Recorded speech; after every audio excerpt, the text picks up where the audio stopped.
tried to message you to find out if you could remember the vicar's name.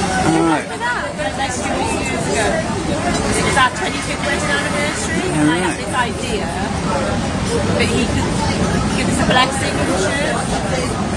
Oh, yeah, fucking good one. Hang on. It's our 30th in 2 years. Alright. 2 years to track him down.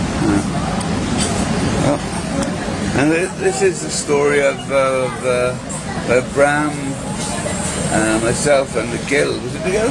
Yeah. And the Gill. We pulled out the Vicar of Morriston. His name was John Morris or something like that, I think his name is. And we were trying to get Bram to tell you the story of that one. That was so funny. And I'd actually forgotten all about it. We were talking the other night. We came back, man. So here's Bram's story of the Vicar. Right, Gil and myself were surfing Langland Reef. It was a good swell. It was probably as big as Langland Reef would take at the time. Northeasterly wind, light wind, really good waves. And the Vicar paddled out, and he was on a sort of surf ski he borrowed from the university. And he used to come in my shop and he said, "Oh, Robin," he said, "can you keep an eye on me?" He said, "because the strap on this doesn't work very well." And I went, "Well, I'd like to, but we're going in now." And I said, "It's getting too late for this reef to work now, it's going to finish." And he said, "Oh, I'll just have a couple of waves and I'll come in." So yeah, Gil and I go out the water, we go in, we're standing by the hut, still in our wetsuits, looking out to sea, and I see the Vicar pad. He's caught inside by a set that dubbed on the rings of the reef. It was only about, well, it was, if you could take measure on it, say 6 foot high, but nevertheless there was no water under him, and he went thump, and he capsized, whatever you want to call it, and he was upside down, and it happened like this at this stage of time. So anyhow, we're having a chat and looking at about going up to surf Atlantic Major. And I said, "Here you go." I said, "The Vicar hasn't come up." He went, "What do you mean?" I said, he got caught inside, he's upside down, he hasn't come up yet." With that, a hand starts coming on top of the boat thing he was on, going tapping it like this, and obviously he's trapped underneath. So I said, "He's stuck, he's trapped." I said, "Let's go." So I started running. Gil's going, what? You know, and I'm not known for my running. And I ran down past the top of the slip, and you were there, and I went, "The Vicar's drowning." And he went, where? So we're all running down the beach. Full pelt now, and I'm thinking, now, hang on, keep some breath. We're going to have to swim out to get him, because he's now floating around out there underneath the boat. So we dive in, I'm wading through the water, like Mitch had a bloody Baywatch.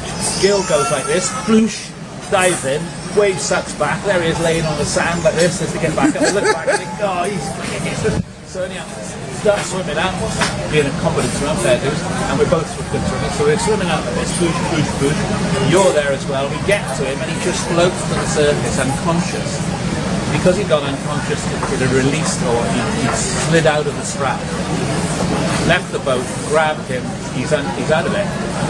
We swim him in to shore, because he's now in the middle of the bay, which is a bad rip there as well. So we swim him into the bay, gets on the shore, and start pumping him out, and he spews, and he regains consciousness. By this time, somebody had seen what had happened, called an ambulance, they arrived, and he was taken to Morriston Hospital, and he recovered, but it was a close thing.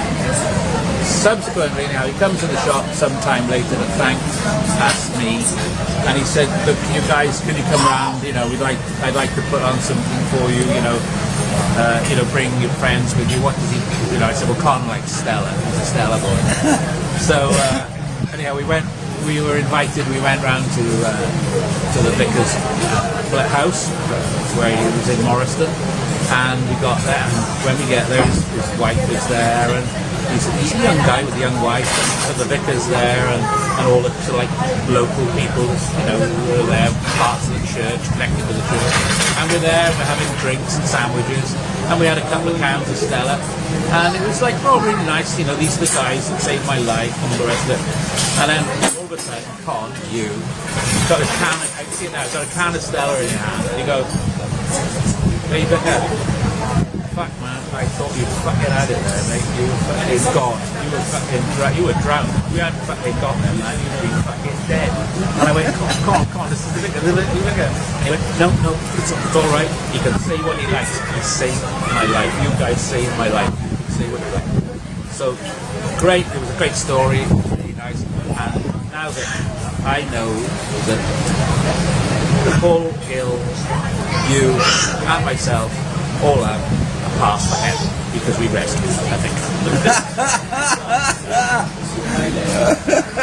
That's fucking good news, isn't it? We're all going to heaven, man. Fucking, oh, I can do whatever I like now. Cool. What do you think, man?